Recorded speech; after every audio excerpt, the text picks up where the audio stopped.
Chers élèves, nous voulons maintenant construire le patron d'une pyramide régulière dont la base est un carré de 6 cm de côté et de hauteur 8 cm.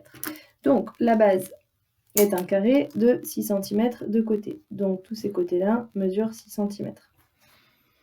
C'est une pyramide, donc le patron va ressembler à ça. Encore une fois, ça c'est un carré, 6 cm de côté. C'est une pyramide, donc autour j'aurai 4 faces qui sont des triangles qui vont se rejoindre en un sommet commun. Ces triangles, ils sont tous isocèles, donc je peux déjà faire un codage. Je vais mettre 3 petits traits et je code chacun de ces segments. Maintenant, il faut que je trouve la mesure de ces segments parce que la hauteur de la pyramide, c'est donc 8 cm. Quand je reprends ici, la représentation en perspective cavalière, la hauteur fait 8 cm. La hauteur, donc, elle part du centre de la base et elle est perpendiculaire. Donc la hauteur, en fait, elle est là. C'est ça la hauteur. Et ça fait 8 cm. Donc en fait, ce qu'on voit apparaître ici, c'est un triangle rectangle. D'accord ?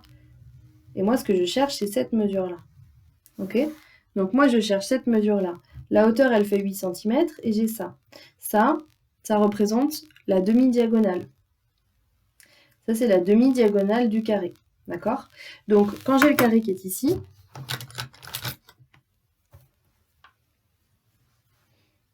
donc là, je suis en train de tracer cette diagonale-là. Donc, cette diagonale, c'est celle-ci. Moi, celle que je cherche, c'est donc la demi-diagonale. D'accord ? C'est ça que je cherche là pour l'instant. Donc, ce que je veux, c'est ça. Et bien, pour trouver ça, je vais déjà trouver la mesure de la diagonale complète. En fait, ici, j'ai quoi ? Vous le voyez. J'ai un triangle rectangle et en plus, il est isocèle. Là, ça mesure 6 cm, 6 cm. Et moi, ce que je veux, c'est la mesure de la diagonale. Donc, première étape, calculer la diagonale de la base. On est d'accord qu'on va utiliser le théorème de Pythagore. J'ai un triangle rectangle que je cherche, c'est la diagonale. Donc, étape 1, Pythagore, pour calculer la longueur de la diagonale. Étape 2, ce qu'on veut, c'est la moitié de la diagonale. Une fois donc que j'aurai la moitié, c'est-à-dire cette partie-là, celle qui m'intéresse, eh bien cette partie-là, ça va être celle-ci. Ok ? Donc, maintenant, qu'est-ce que j'ai fait apparaître ? Ici, j'ai un triangle rectangle. D'accord ? Et moi, ce que je veux, c'est cette mesure-là, puisque cette mesure-là, c'est celle-ci. D'accord ? C'est toute celle-ci. Donc, celle qui m'intéresse, c'est celle-ci. Si je retrace ça, donc on a un triangle rectangle. Ça, c'est la hauteur, 8 cm. Ça, c'est la demi-diagonale que vous avez calculée. Et moi, ce que je cherche, c'est donc cette mesure-là. Et cette mesure-là, ce sera donc la mesure des côtés de tous mes triangles isocèles.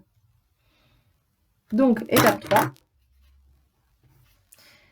calculer la longueur d'une arête latérale en utilisant encore une fois le théorème de Pythagore, puisque j'ai la hauteur qui fait 8, la demi-diagonale que j'ai calculée ici, et ce que je cherche, c'est ici. Donc là, ce que je veux, c'est calculer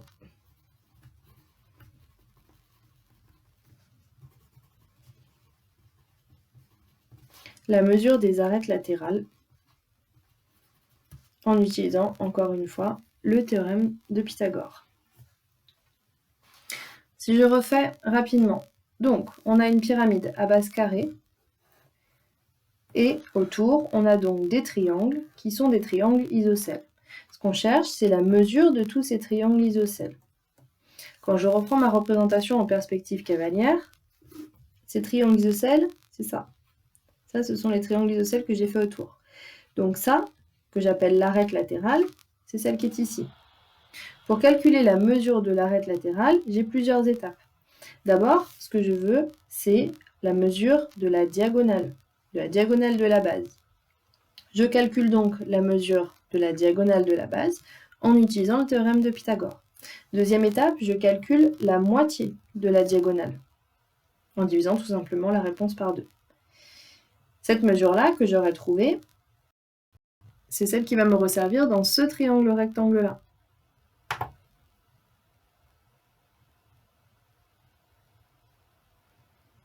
Puisque je le répète, ce que je veux, c'est cette mesure-là. J'ai la hauteur, 8 cm, la demi-diagonale que j'ai calculée, donc ici.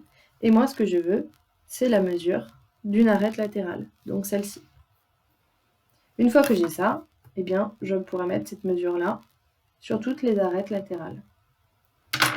Voilà, c'est à vous de faire les calculs.